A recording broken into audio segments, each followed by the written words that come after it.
फराळ बनवला आपण घेतला की तो फराळ चविष्ट, रुचकर, चवदार तर व्हायलाच हवा, पण त्याचबरोबर तो पौष्टिक आणि आरोग्यदायी कसा होईल यासाठी काही टिप्स सांगणार आहे. अभ्यंग केल्यामुळे तुमच्या शरीरासाठी, सौंदर्य वृद्धीसाठी आणि दीर्घायुष्यासाठी अतिशय चांगला फायदा होतो. मैद्याचा वापर कमीत कमी करा आणि मैद्याला पर्याय म्हणून तुम्ही गव्हाचं पीठ, नाचणी, ज्वारीचं पीठ यांचा उपयोग करू शकता.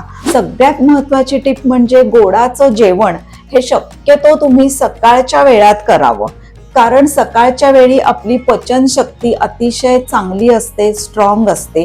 तर एकाच वेळी सगळे भरपूर पदार्थ खाऊ नका.